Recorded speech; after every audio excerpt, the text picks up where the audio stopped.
Prav lep pozdrav v imenu Mohorjeve založbe iz Celovca na predstavitvi oziroma pogovoru o knjigi dr. Jožeta Možine z naslovom Slovenski razkol, okupacija, revolucija in začetki protirevolucionarnega upora. Prav prisrčen pozdrav seveda vsem bralkam in bralcem in tudi gledalcem in gledalkam tega posnetka.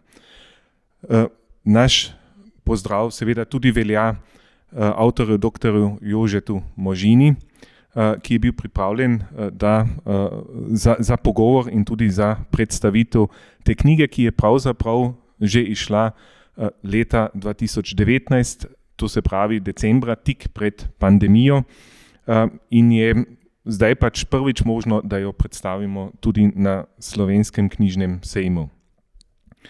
Dr. Jože Možina je v Sloveniji zelo dobro znan, je po izobrazbi zgodovina in sociolog kulture in je brez dvoma trenutno med najboljšimi poznavalci slovenske polpretekle zgodovine. Zaposlen je kot novinar, voditelj in avtor dokumentarnih filmov. V mandatni dobi 2006 do 2010 je bil direktor televizije Slovenija. Uveljavil se je pa v zadnjem času kot prodoren raziskovalec dogodkov med drugo svetovno vojno na Slovenskem, in sicer zlasti v televizijskem mediju prej, zdaj, to se pravi približno 2 leti od tega, pa s to knjigo, ki jo tu vidite in jo želim tudi tako pokazati, ker je dejansko, lahko rečemo, ta knjiga fenomen na slovenskem knjižnem trgu. Jože Možina je seveda pred to knjigo bil znan predvsem po dokumentarnih filmih, ki jih je pripravil. Naj omenim samo film o Pedru Opeki. Dobil je več mednarodnih in tudi slovenskih nagrad, med drugim tudi nagrado za najboljšega režiserja dokumentarnih filmov v Hollywoodu. In potem seveda tudi je treba omeniti, leta 2014 je dobil za ta film, dokumentarec o Pedri Opeki, nagrado Prešernovega sklada. Ta knjiga, Slovenski razkol, okupacija, revolucija in začetki protirevolucionarnega upora, je življenjsko delo Jožeta Možine. Se to bo potem sam tudi povedal, kako dolgo je pisal to knjigo oziroma zbiral za to knjigo gradivo. Obsega na 600 strani, 2400 opomb, ima seznam literature, imensko kazalo. Knjiga je znanstvena monografija z vsem potrebnim znanstvenim aparatom, to se pravi tudi slikami, z dokumenti, ki so odtisnjeni v knjigi, in seveda tudi z grafičnimi prikazi, ki so za to knjigo izredno pomembni. Lahko rečemo, da je to knjigo napisal z matematično natančnostjo. In seveda je našel tudi vire, ki jih prvič predstavlja tudi slovenski javnosti, in seveda velik del njegovega dela oziroma knjige so tudi pričevalci, s katerimi je posnel pač pričevanja, pogovore in intervjuje, in so bili oddajani v seriji na slovenski televiziji, in sicer z naslovom Pričevalci. Zdaj, vsako znanstveno delo, ki ga znanstvenik opravi, si mora najprej zastaviti vprašanje. In osrednje vprašanje te znanstvene monografije pa je, zdaj citiram iz knjige, zakaj je prišlo do ostrega znotraj slovenskega razkola med okupacijo ter kdo in kako ga je povzročil. Če kdo želi na to vprašanje odgovor oziroma želi prebrati odgovor, ki je, kako rečeno, matematično dobro dokumentiran, si bo moral vzeti malo več časa in prebrati to knjigo. Vemo, da je ta knjiga bila zelo dobro sprejeta in da so jo že številni tudi prebrali. Pa kljub temu je zanimivo pri tej knjigi, da je bila med bralci zelo dobro sprejeta. Približno 6000 bralcev in bralk je želelo imeti podpis v knjigi. Prodanih izvodov je zdaj skoraj že 15 000. To se pravi, bralci so to knjigo neverjetno dobro sprejeli. Reči pa moramo, da žal del slovenskega medijskega sveta o tej knjigi dosledno molči. Ampak nič hudega, založbe smo zato tu, da delamo knjige za tiste, ki namreč berejo, in zato smo seveda veseli, da je ta knjiga bila tako dobro sprejeta. No, še enkrat pozdrav, Jože, in bi mogoče začela kar s prvim vprašanjem, zakaj si se odločil, da napišeš to knjigo? Hvala lepa za vabilo in sem vesel, da smo končno tudi na Slovenskem knjižnem sejmu in končno tudi s to knjigo, ki je res fenomen v več pogledih, namenjena bralcem in bralci so jo tudi lepo sprejeli. Ni bilo nekega globalnega načrta pred 10 leti, da bi tako knjigo napisal.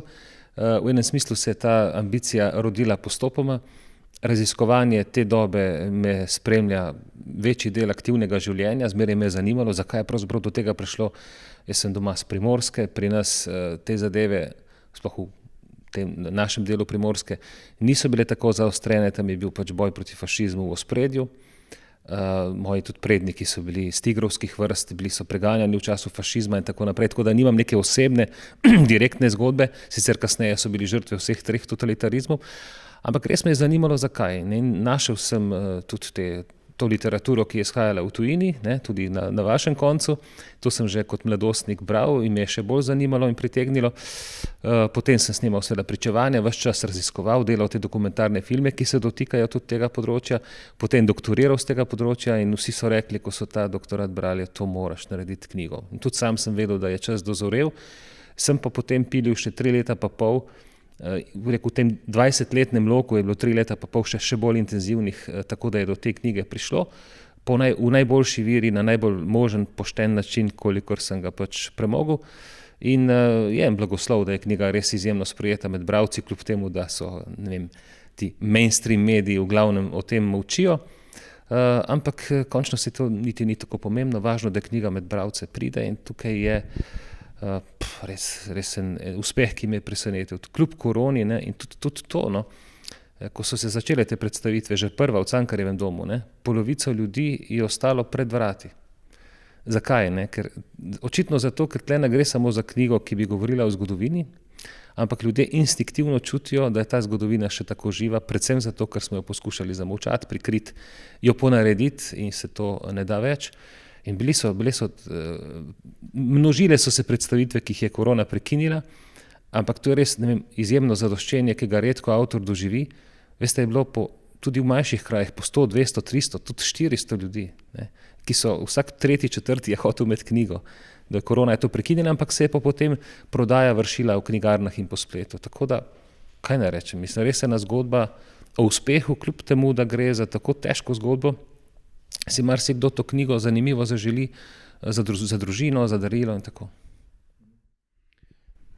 Vsak zgodovina postavi na svojo znanstveno knjigo na gotove temelje. Omenila sva že pričevalci, to boš mogoče še lahko postregel tudi za številom, koliko jih je bilo, in potem sva tudi obdelal razne vire, ne samo recimo vire OF oziroma partizanske vire, tudi italijanske vire italijanskega okupatorja, in našel si tudi še take vire, ki v slovenski javnosti pa sploh v javnosti še niso znani. Tako, v bistvu sem imel tudi ene vrste srečo, ali pa en poseben blagoslov, da sem našel nek arhivski zaklad, v bistvu desetletja zakopan arhiv stražarjev, nekateri gledalci bodo vedeli točno, kaj to pomeni, recimo agilne protikomunistične skupine, ki je bila globoko vključena v protikomunistični odpor, in v tem arhivu, časovni kapsuli, ki je bila toliko let odkopana, potem in posušena, ni samo gradivo, vse mogoče gradivo, recimo tega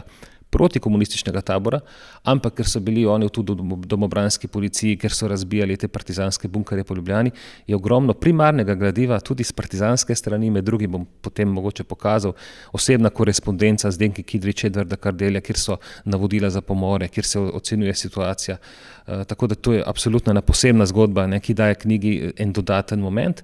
Pričevanja so vedno, ki jih je posnetih preko 200, niso kot primaren vir uporabljene, ampak v tem strokovnem smislu kot sekundarni vir. Sicer pa je šel največji problem pisati tako knjigo je, ker tle ne gre za nek fond, ki ga dobiš v arhivu in ga oddelaš od tega metra do tega in tako naprej, ampak so viri popolnoma razpršeni in to so mi tudi kolegi zgodovinari, tudi moji mentori, profesori, dr. Ferenc, dr. Griser Pečarjeva, dr. Boris Mlakar veliko pomagali in bili osupli nad tem, kako mi je uspelo. Ampak imel sem spet očitno takrat neko energijo, da mi je to uspelo narediti. Od arhiva Slovenije do arhiva Zedinjene Slovenije v Buenos Airesu, celo drobci arhiva Kominterne so tukaj noter in nadškofijski arhiv, lokalni arhivi, župnijski arhivi, vse, pogledal sem ogromno, absolutno ne vse, ker je nemogoče, tako da se bo ta zgodba nadaljevala. Res pa je tudi to, da v teh 2 letih knjiga ni doživela nobenega večjega, kaj ne rečem, ne večjega, sploh nobena teza, ki je tukaj noter postavljena, ni bila demantirana, noben dokument ni bil ovržen, kar pomeni, da sem očitno opravil kar dobro delo. Mogoče bi vseeno pokazal, ker imam tukaj, kar običajno delam na predstavitvah, ampak ti čisto na hitro, recimo tukaj so letaki iz leta 42, ki so jih skojevci trosili po Ljubljani, ki vidimo ta ideološki moment SSSR, Stalin in tako naprej. Dol je na pesem, ki je tudi pesem Kominterne iz leta 42, ki kaže ta ideološki moment, recimo tako gradivo tudi, Kmetu zemljo iz leta 42, bomo šla potem hitro naprej. No, to je recimo v tej časovni kapsuli fascinantni so tudi osebni dnevniki doktorja Cirila Žebota, enega najbolj eminentnih Slovencev, ki je sanjal o samostojni Sloveniji že v tisti dobi. In tle gre za intimni dnevnik, kjer si on zapisuje dnevne dogodke. To ni dnevnik, ki bi bil namenjen objavi in to je recimo ta stran, ki je tudi objavljena v knjigi, kjer on opisuje smrt svojega mentorja in prijatelja, doktorja Lamberta Ehrlicha in govori, hodil je recimo daleč pred nami, bil je edini človek, ki je bil kos položaju, seveda tudi zato je postal žrtev. Samo še to bi opozoril, recimo tukaj pa tudi en tak primer, ta faksimile primer pisma Edvarda Kardelja, voditeljici te eksekutive partijske Zdenki Kidrič, kjer govori o teh pomorih, kjer daje navodila, kako voditi revolucijo in tudi se da kakšen citat prebrati. Tukaj pogledala, likvidirajte v rundah, to je niz likvidacij druga za drugo, potem napravite malo trajnejšo pauzo in tako naprej. Mogoče se bova k tem tudi še vrnila, ampak te stvari so izrazito brutalne in ljudi to šokira, ampak dejansko, kaj ne rečemo, tako je v resnici bilo. Zgodovinar, ki najde take vire, jih seveda mora na pošten način objaviti. So pa tudi recimo taki drobci, kot jih vidimo tukaj na desni strani.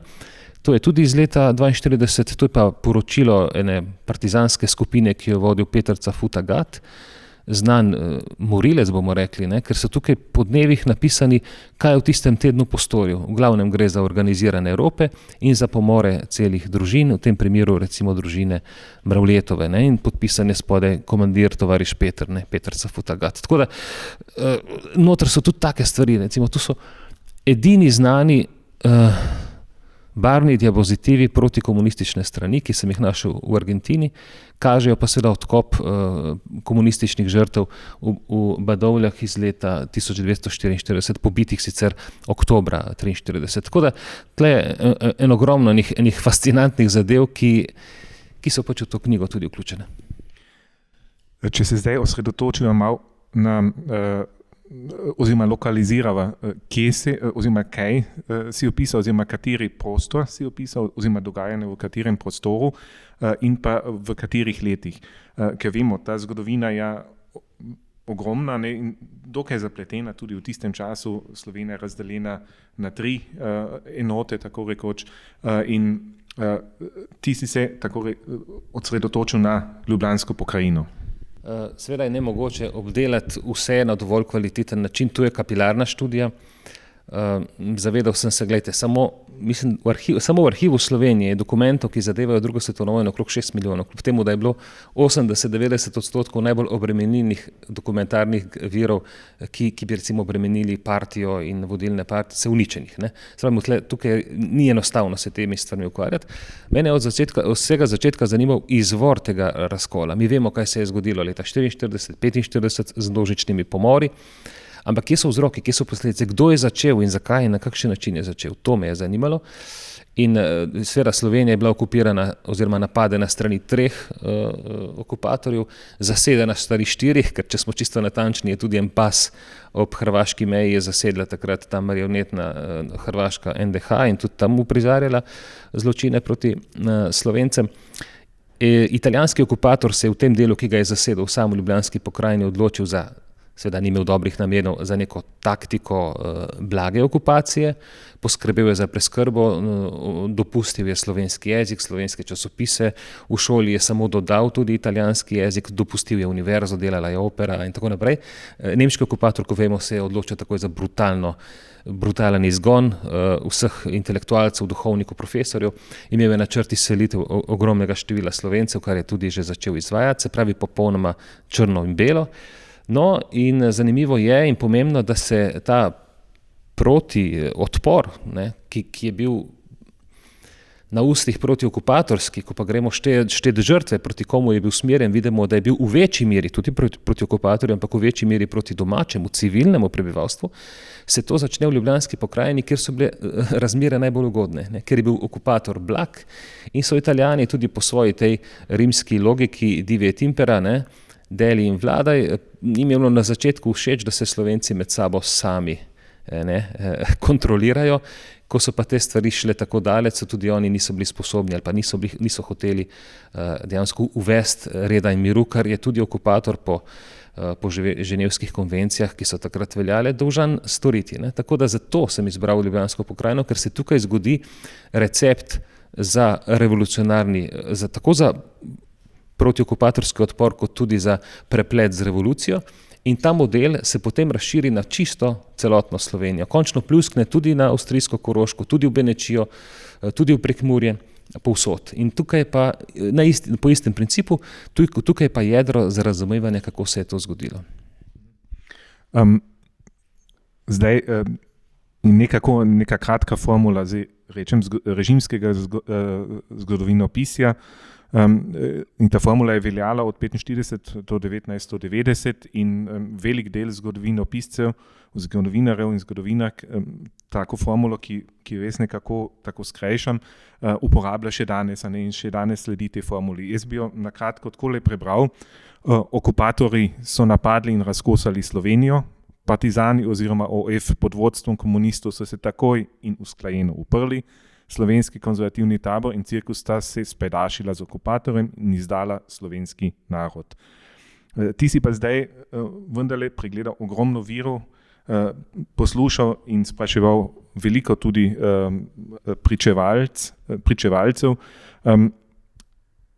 Pa me zanima, kaj ti praviš, kaj so bili vzroki slovenskega razkola? Ja, to kar si prebral, je precej neadekvatno. To je ta ideološka formulacija zgodovine, ki je pač služila betoniranju privilegijev, ki so jih komunisti pravzaprav na izredno nasilen način, tudi z umori in množičnim evropanjem premoženja po vojni dosegli in želeli na ta način tudi ohraniti.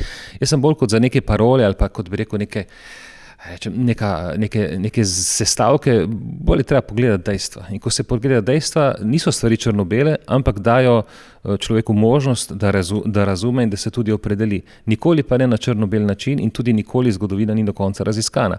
Ampak teze, ki so tukaj 2 leti vsem na očeh, v knjigi, ki je tako razširjena med bralci, niso bile doslej ovržene. In zato bi morda tudi to vendarle malo pokomentiral. Proti okupatorju, izredno visoka zavest protiokupatorska je takratni Dravski Banovini, takratni Sloveniji bila. Bojim se, da je večja, kot je danes, čeprav razmere za življenje niso bile lahke. Predvsem je tako liberalni tabor, ki je bil tudi bolj projugoslovanski, kot zlasti ta katoliški tabor, ki je bil izrazito slovensko komponento, so dejansko vzgajali mladino v tem protiokupatorskem duhu. Komunisti manj, oni so imeli večino svojega delovanja, so imeli tudi načelo zrušitve kraljevine Jugoslavije, so se pač prilagajali kursu, kot se je takrat reklo, ampak in prvi odpor proti okupatorju, če pustimo ob strani to zmedo okrog ustanovitve Osvobodilne fronte in njenega pomena, ki je bila dodana, kot se vidi kasneje, ko se končno še z datuma, kdaj so se dobili, niso znali ugotoviti, pa tudi niti Kardelja recimo na tem sestanku ni bil. Prve protiokupatorske zgodbe se začnejo na tej tradicionalni strani z ustanovitvijo Slovenske legije, konec maja, kasneje tudi liberalne Sokolske legije in drugih, so se pa v povezavi z londonsko vlado, ki je bila takrat seveda sestavni del protihitlerske koalicije, da se razumemo, odločili za taktiko čakanja, ker po hudih represalijah, ki so jih odporniška gibanja, okupatorskih, ki so jih odporniška gibanja nehote sprožila na Poljskem, zlasti na Češkem, so rekli, škoda je slovenskih ljudi, ne smemo okupatorja provocirati na tak način, ampak ko se bo, dajmo se pripraviti, dajmo se prešteti, ampak okupatorje bomo napadli na oborožen način, ko se bodo fronte približevale. V tej dobi so komunisti dejansko v paktu zaradi pakta Hitler-Stalin, ki so mu bili slepo pokorni in tudi tiste, ki so se temu upirali, so pometali iz partije, primer Angele Vodej in strani Kidriča. Takrat so komunisti pravzaprav partneri preko Sovjetov, partneri nacistične Nemčije in razen tega, da ustanovijo vojne svete kot priložnost za revolucijo, jih v bistvu upor proti okupatorju, pustimo, so bili tudi prostovoljci Ljubljane, ampak v glavnem jih ni zanimal. Vse se spremeni zaradi zunanjih okoliščin, ne po njihovi volji. Ko Hitler izda Stalina, izda pakt s Stalinom 22. junija 1941 in napade Sovjetsko zvezo, takrat se v hipu spremeni vse. In takrat se komunisti istega dne po lastnem vzgibu, po komandi Stalina in Kominterne odločijo za takojšnji oborožen odpor. Se pravi, ne takrat, ko je bila napadena njihova domovina Jugoslavija, ampak ko je bila napadena neka druga, zanje veliko pomembnejša ideološka domovina Sovjetska zveza in s tem oboroženim odporom pa prehitijo končno te tradicionalne sile, ki so pasivne, ki čakajo, ki si ne upajo. In pomembno je to, da so pa na ta način, ker je bila pa ta protiokupatorska mentaliteta ali pa vzdušje tako močno, zlasti med mladimi, da so pa uspeli nekako na ta način tukaj tudi prevzeti to inicijativo in prevzeti tudi to mladino, ki so jo v veliki meri vzgojili tudi katoliški in pa liberalni očetje in matere, tako rekoč. Ja, mogoče, ker najbrž nas tudi malo čas preganja, en tak element v tej knjigi so grafi. Jih imaš, mislim, da tam okrog 42 in tle smo prej že enega tudi videli. In ti grafi zelo dobro povejo zgodbo, ki je res za tem. Zdaj bi me zanimalo, predvsem odkot si dobil to gradivo in kaj ti grafi nam povedal. Glejte, mi je prav všeč, da ste prej omenili, da v določenem smislu zgodovina, ki je humanistična veda, na najstarejših in upam tudi najbolj uglednih, ko gre res za natančne podatke, postane lahko matematično natančna, ali pa se približa tej empirični logiki. Podatki, grafi črpajo pravzaprav iz baze Inštituta za novejšo zgodovino, kjer je popis vseh slovenskih žrtev. To je pač raziskava zelo pomembna, ki je trajala od sredine 90-ih let in tudi sedaj ni še popolnoma zaključena. In recimo ta graf, ki ga sedaj tukaj vidimo, je pravzaprav osnovno podatkovno orodje za razumevanje začetka druge svetovne vojne na Slovenskem. V tem grafu je ogromno dela in energije, pa zgleda stvar tako enostavna. Zanimivo je, da kolegi, ki so te podatke imeli na voljo, jih niso analizirali na tak način.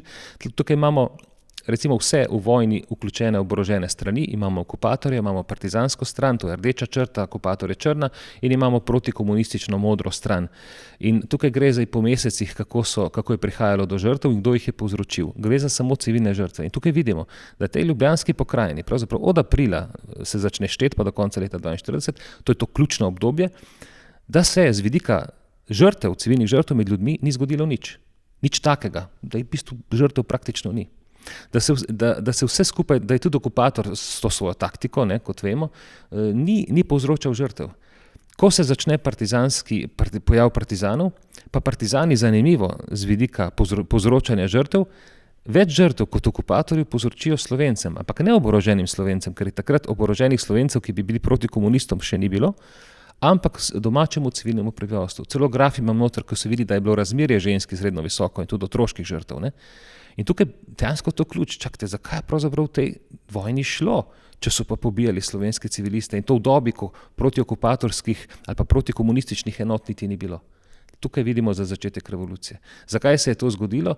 Ker so v tej obsedenosti, dejansko bili so obsedeni, kot pravijo tudi njihovi ljudje, recimo dr. Lojze Udej, da so imeli religijo nadomestujoč odnos do Sovjetske zveze. Na religijski način so v to verjeli, so bili prepričani, da bo konec vojne, da bo vojna se prevesila leta 1942 in da je sedaj priložnost za to, da napadijo tudi okupatorji, ampak predvsem pa domačo politično elito, ki bi lahko ovirala njihov prevzem oblasti po vojni. In tle vidimo, da se je stvar dobesedno podivjala spomladi leta 1942, da partizansko gibanje povzroča 16, 28, 73, 202 žrtve, 263 in tako naprej, da temu sledi okupator, ki začne pobijati talce, ravno tako civilne osebe, da izganja ljudi predvsem na otok Rab, kjer jih veliko umre kot kolateralna škoda. In v bistvu s to ofenzivo poletno 42 okupator preseče komunistično-partizansko nasilje in ga nadomesti s svojim.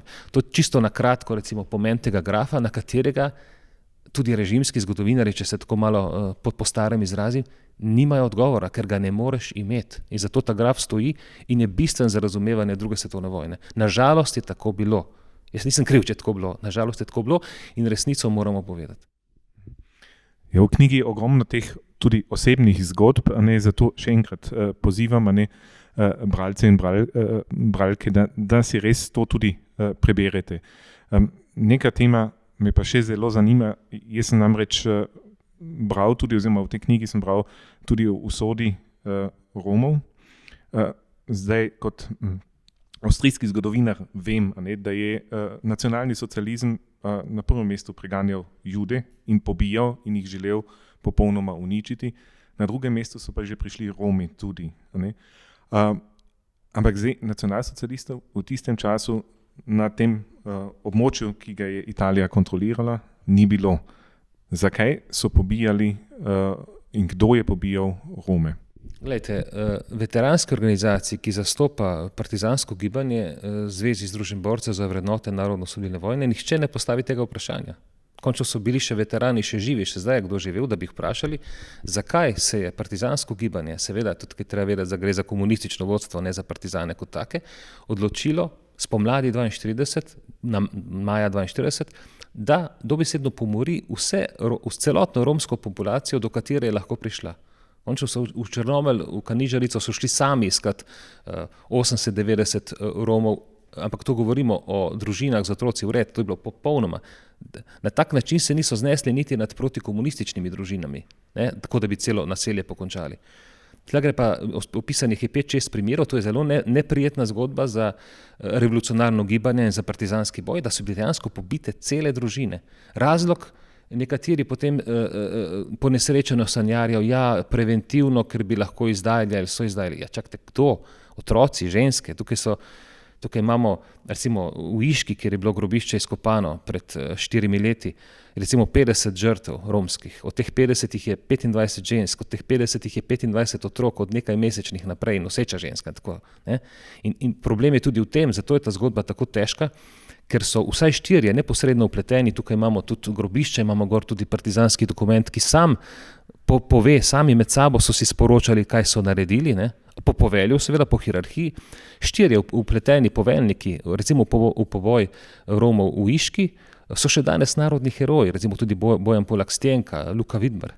In Zveza borcev seveda tukaj molči in napada potem tiste, ki te stvari izpostavljamo. Sam, oprostite, a so to vrednote narodno-osvobodilne vojne? Jaz mislim, da bi morali oni med svojimi vrstami počistiti tiste, ki so se umazali zločini, zato da bo od partizanskega gibanja in njegovih vrednot vsaj kaj ostalo, ker marsikaj bi tudi lahko ostalo, kar je bilo častno. No, kot zaključek bi pa še rad vprašal še eno to zadnje vprašanje.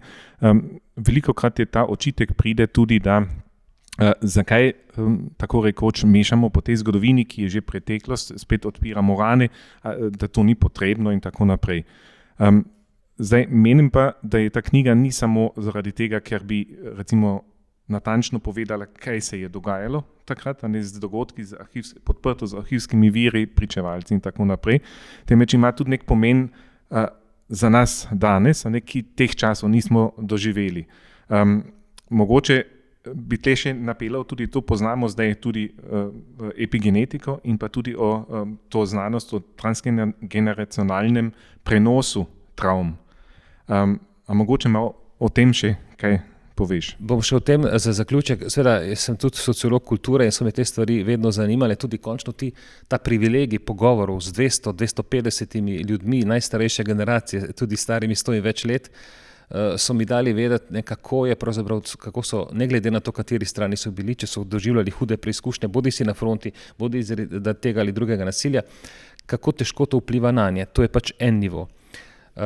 Seveda sem tudi preko soproginega študija na področju psihoterapije prišel do literature, ki govori o epigenetiki. To je relativno nova zadeva, sedaj že malo bolj uveljavljena, ki govori o tem, da se travmatične izkušnje prednikov vtisnejo, poenostavljeno rečeno, v genetski zapis, tako da lahko vnuki, celo pravnuki, bova rekla direktno, trpijo za travmami, za katere ne vedo izvora. In zanimivo, jaz tukaj imam, rečem, v knjigi imam tudi to poanto opisano, zato ima ta knjiga še to dodatno dimenzijo in vidim, da to ljudi instinktivno pritegne. Zato, če bi bila to navadna zgodovinska knjiga in če bi živeli v normalnih časih, kar se tiče odnosa do tega, bi bilo na teh predstavitvah nekaj zgodovinskih kolegov, mogoče par novinarjev in to je to. Tle pa se tare ljudi, ker instinktivno čutijo, da je to povezano z njihovo družinsko usodo na tak ali drugačen način. To ni zgodb, ki bi jih tukaj lahko povedal. Tle je predstavljena družina Hudnik, ki izgubi 10 svojih članov in se jim predsednik republike opraviči. In je to recimo ena pozitivna zaključena zgodba na podlagi možnosti. To so hude zadeve in vidiš, da to prikrivanje, ki smo ga imeli od leta 45 do 90, nekateri bi ga kar nadaljevali, da pravzaprav ne reši nič, ampak samo še bolj kipijo in buhtijo rane in ljudje, ki se soočajo tudi s temi vzorci, ki so jih podedovali, še slabše razumejo, zakaj pravzaprav gre. Zato je ta knjiga, ima tudi eno tako, nekdo mi je to rekel, terapevtsko komponento, ne? In mislim, da to, na nek način mi je tudi to uspelo to odpreti. Ne da se soočiti s svojo preteklostjo na način prikrivanja, ampak na način soočenja. Soočenja z resnico, ne glede na to, kako težka je. Dragi Jože, najlepša hvala za ta pogovor. Hvala za vabilo in srečno.